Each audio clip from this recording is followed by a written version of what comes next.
Selamat sore teacher dan teman-teman. Saya akan follow the Bible. Sebelumnya berdoa.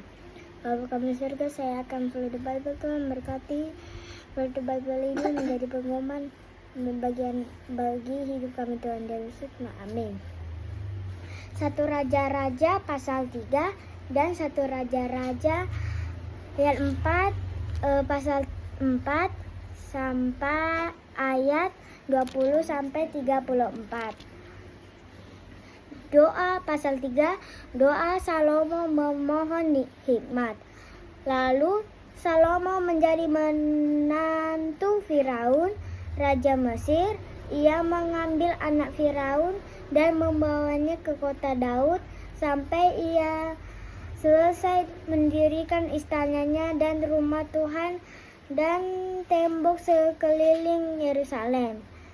Hanya bangsa itu masih mempersembahkan korban di bukit-bukit pengorbanan, sebab belum ada didirikan rumah untuk nama Tuhan sampai pada waktu itu. Dan Salomo menunjukkan kasihnya kepada Tuhan dengan hidup menurut ketetapan.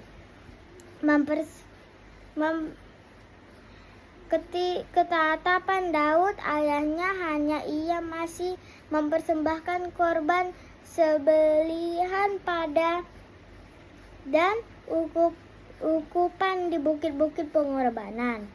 Ayat 4. Pada suatu hari raja pergi ke Gideon untuk mempersembahkan korban, sebab disitulah bukit pengorbanan yang paling besar. 1000 korban bakaran dipersembahkan Salomo di atas mezbah itu. Di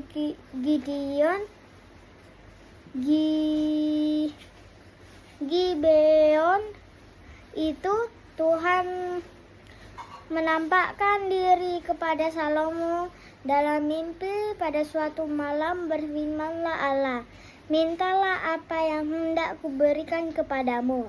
Lalu Salomo berkata, engkaulah yang telah menunjukkan kasih setiamu yang besar kepada hambamu Daud ayahku, sebab ia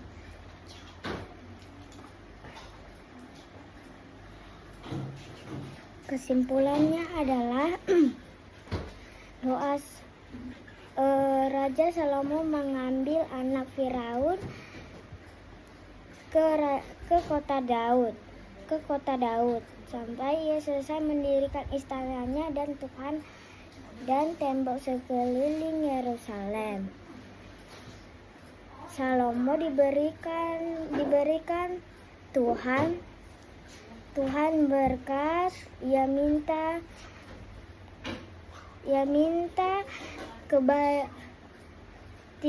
Ia tidak meminta umur panjang atau kekayaan atau nyawa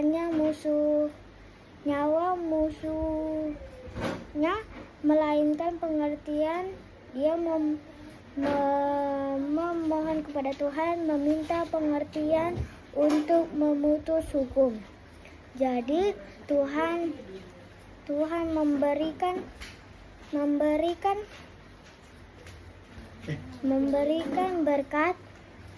memberikan berkat yang tidak ia minta juga, dan ia minta.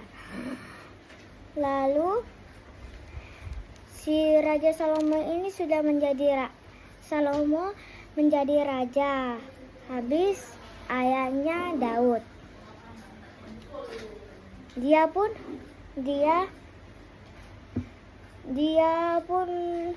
pun ada perempuan 2, satu anaknya mati tetapi dikasih ke anaknya yang hidup 1, dan satunya digantikan. Lalu hampir mau dibunuh bayi itu karena mereka bertengkar menjadi 2. Tetapi ibunya yang 1 menangis dan memohon kepada Raja Salomo untuk tidak membunuh bayi itu, dan dibilang berikanlah kepada ibunya yang mau itu, tetapi janganlah bunuh anaknya itu. Jadi Salomo tidak mau membunuhnya dan diberikan kepada yang memohon tadi. Para pembesar Salomo dan para kepala daerah.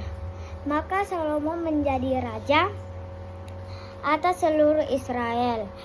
Inilah para pembesarnya.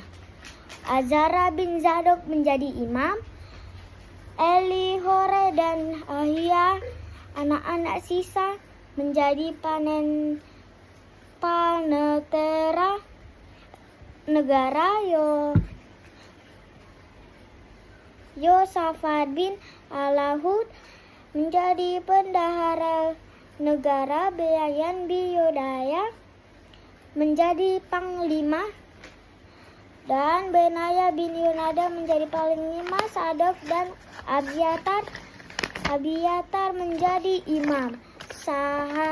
Sazaria bin Nathan mengawasi para kepala daerah. Zabud bin Nathan seorang imam menjadi sahabat raja. Ahizar menjadi kepala istana.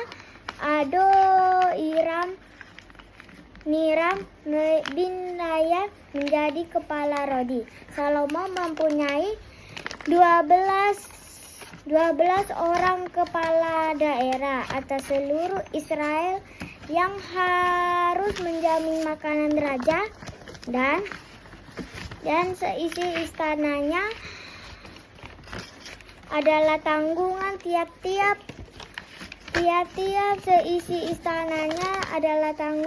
tiap-tiap kepala daerah untuk menjamin makanan selama sebulan dalam setahun. Inilah nama-namanya. Mereka: Ben-Hur di pegunungan Efraim, Beker di Makas, di Sambil, di Bet-Senes, dan di Elen Bet-Hanan, dan Bet-Hajan Aribot. Wilayah ini Sokol dan tanah Feber. Ben-Anidam dan seluruh Efer dan memegang seluruh tanah Bukit Dor. Mereka banyak sekali dan wilayah Agrob yang dibisan dipegahnya 60 kota besar. Memberi dipegangnya bepagar tembok dalam pegalang pintu tembaga. Ahinam bin itu memegang Mahaniam. Selanjutnya Haminasa di Natal